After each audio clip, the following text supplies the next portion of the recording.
আমি মোৰ PWD ৰোডছৰ নলবাৰী ডিভিজনৰ আণ্ডাৰত মই এবাৰ প্ৰায় 25টামান ৰাস্তা পাইছোঁ। তাৰে ভিতৰত 3টা পেকেজ হৈছে 16, 17 আৰু 18 পেকেজ। এটা পেকেজ আপোনাৰ এইফালে আমাৰ জাগাৰা আছে, পপায়াৰ আছে, আমাৰ বগৰীদৌলৰ পৰা এটা ৰাস্তা, তাৰপিছত এতিয়া দাহুদি হাইস্কুলৰ পৰা এটা ৰাস্তা আছে, গোপাল মন্দিৰৰ 1 কিলোমিটাৰ মই দিয়া ৰাস্তা, এনেকৈ প্ৰায় মই একচুৱেলি পাহৰিছোঁ, এই ৰাস্তাকেইটা আছে। পেকেজটো মই আপোনালোকৰ গেটাতে মই আপোনাক দি দিম বাৰু, কোনকেইটা পেকেজ টেণ্ডাৰ হৈছে। কিন্তু যোৱাকালি আমৰিখত যিটো কৰিলে সেইটো ক'ৰ পইচা মই ব্যক্তিগতভাৱে নাজানো। মই কেইবাটাও ৰাস্তা অৱশ্যে আমৰিখৰ এছেম্বলিত উপস্থাপন কৰিছিলোঁ ভাল কৰিব লাগে বুলি আৰম্ভণিৰ পৰা, কিন্তু কোনটো ৰাস্তা চেঞ্চন মোৰ জ্ঞাত নহয় এতিয়া, চব সম্ভৱো নহয়, কাৰণ আমৰিখৰ বোধহয় এৰিয়াটো এতিয়াও বোধহয় বৰপেটাই চাই আছে চাগে, কাৰণ এটা আমাৰ টেকনিকেল প্ৰব্লেম এটা হৈছে, গতিকে এইটো অলপ চাব লাগিব, এইটো ক'ৰ ৰাস্তা আধাৰশিলা কৰিলে সঁচা নে মিছা এই কথাটো চাব লাগিব। মইতো ভাবোঁ নিৰ্বাচনৰ 2 মাহমান পিছৰ পৰাই আমাৰ কৰ্মচাৰীসকলে যে সময়মতে দৰমহা লাভ কৰিব সেইটোও মোৰ অলপ সন্দেহ আছে, কাৰণ ইমান ধাৰ কেগৰ ৰিপৰ্ট আপোনাৰ পাইছে, ৰিজাৰ্ভ বেংক অফ ইণ্ডিয়াৰ ৰিপৰ্ট পাইছে, তেওঁলোকে গভমেণ্ট অফ ইণ্ডিয়াক হয়তো তেওঁলোকৰ গেৰাণ্টৰ হিচাপে লৈ এইবাৰ অনুদক্ষিণা দিছে, কিমান দিন দিব, কাৰণ ইতিমধ্যে যোৱা এসপ্তাহ আগত আমাৰ প্ৰতিজন মানুহৰ মূৰৰ ওপৰত প্ৰায় 50,000ৰ অধিক আছিল, এতিয়াতো মই যোৱাকালিৰ পিছত বোধহয় 52-53 হাজাৰ টকা হ'ব লাগে তাৰ যিটো ঋণৰ বোজা। গতিকে নিশ্চিতভাৱে আচলতে আমি অনুৰোধ দিয়া বেয়া পোৱা নাই, সদায় এনি ইনভেষ্টমেণ্ট সেইটো আপোনাৰ ইনকাম জেনেৰেটিং হ'ব লাগে।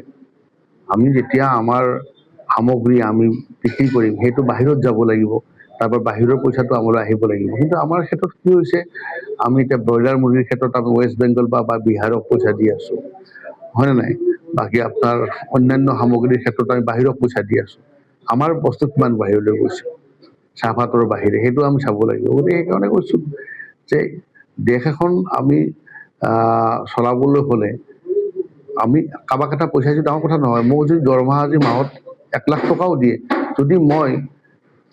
যদি চাউলৰ কেজি মই 100 টকাত কিনিব লাগে, সেই 1 লাখ টকাৰ কোনো মূল্য নাথাকে।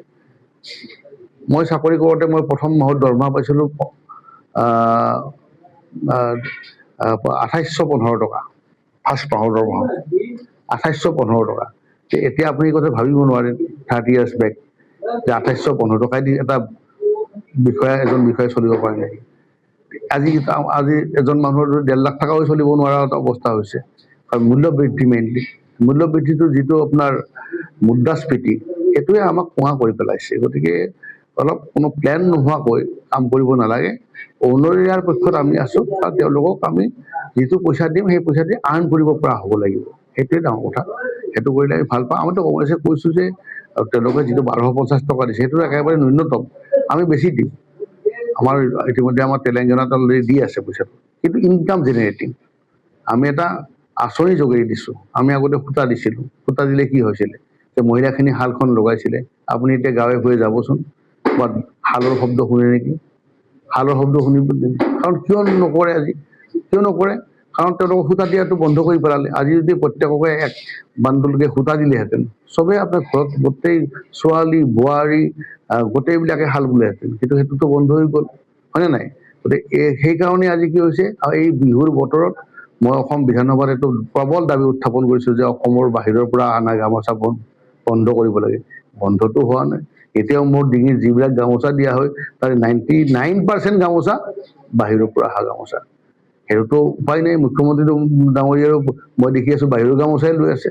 আমাৰ ইকনমিকভাৱে আমি কেনেকৈ স্বাৱলম্বী হ'লোঁ, আমিতো হোৱা নাই, কাৰণ আমাৰ অসমীয়া সেইপিনে আমাৰ গামোচাখনে ইয়াত আমাক দিব পৰা নাই, কাৰণ কিয় গভমেণ্টে সেই সুবিধাখিনি কৰি দিয়া নাই। আমাৰ বোৱাৰী ছোৱালীটো ইমান কম হেৰি নহয়, তেওঁলোকৰ কৰ্মস্পৃহা আছে, কাম কৰে। আমিতো সৰুতে দেখিছিলোঁ আমাৰ আইতাহঁতে ইয়াতে শাল বৈছিলে, আমাৰ মাহঁতে শাল বৈছিলে, সকলোৱে শাল বৈছিলে। এইটো কৰিব লাগিছিলে, কিন্তু বাহিৰৰ গামোচাটো বন্ধ কৰা নাই। কিয় কৰা নাই বন্ধ? কিয় কিবা মুনাফা আছে নেকি যে বাহিৰৰ গামোচা আহিলে তেওঁলোকৰ কিবা বেনিফিট পাব?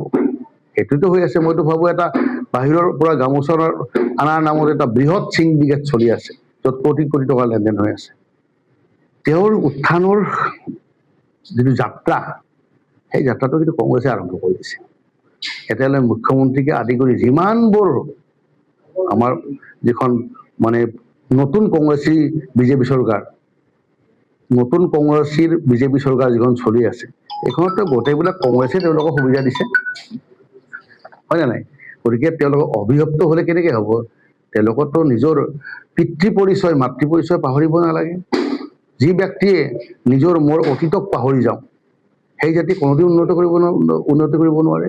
কামাখ্যা তাছা ডাঙৰীয়াৰ উন্নতিৰ মূলতে কি? কংগ্ৰেছ দল হয়নে নাই? তেওঁক জন্ম দিছিল ৰাজনৈতিক নেতা হিচাপে, কোনে দিছিল জন্ম? তেওঁক জন্মদাত্ৰী মাতৃ পিতৃক যিয়ে অৱহেলা কৰে, সেই মানুহ কেতিয়াও ভাল হ'ব নোৱাৰে। কিন্তু জুবিনৰ আপোনাৰ সিদ্ধাৰ্থৰ মহাবীৰ একুৱাটোতো খুলি দিয়া হ'ল, শ্যামকানু মহন্তৰ বেংকৰ যিটো ফ্ৰিজ একাউণ্ট আছে এইটো অপেন কৰি দিয়া হ'ল। দুৰ্বল চাৰ্জশ্বিট। যেতিয়া আমি তেতিয়াই কৈছিলোঁ যে 12,000 পৃষ্ঠা চাৰ্জশ্বিট এখন কোনে পঢ়িব যাব? আৰু যদি এই হাৰত যদি ন্যায়ো পাব লগা হয়, বা যদি আপোনাৰ দোষীও হ'ব লগা হয়, 20 বছৰ আমাৰ জীৱনত হয়তো আমি গম নাপাওঁ যে এইখনৰ উত্তৰটো কি হ'ব। তেওঁতো পইচা ইনকাম কৰা ফেক্টৰী নহয় জানো? চহৰ অঞ্চলত যিমান এনৰেগা আছে তেওঁৰ দ্বাৰা নিয়ন্ত্ৰিত হয়। যি প্ৰায় এইবাৰো 5 কোটি টকা আহিছে মেটেৰিয়েলছৰ নামত, আৰু 3 কোটি টকা আহিছে, সেইবিলাক পইচাতো তেওঁ 80% তেওঁৱে পায়, ভেণ্ডৰ তেওঁৱে। আৰু গতিকে গোটেই ইনকাম জেনেৰেটিং মানে এজেঞ্চিটো হ'ল তেখেতে, আৰু তাৰ পৰা পইচাটো আহি আছেতো। তেওঁক কেনেকৈ এৰিব? আৰু যদি আপুনি কৈছে যে মিয়া প্ৰীতিহাৰে UDFৰ সমৰ্থন লৈ পেলাই UP ৰাজ্যসভাৰ MP কৰালে, তেওঁলোকৰ চিগনেচাৰত। আপোনালোকে জানে যে বিৰোধী দলৰ যদি যিকোনো খবৰৰ বাবে যোগাযোগ কৰক আমাৰ এই নম্বৰত 9181 307 2221।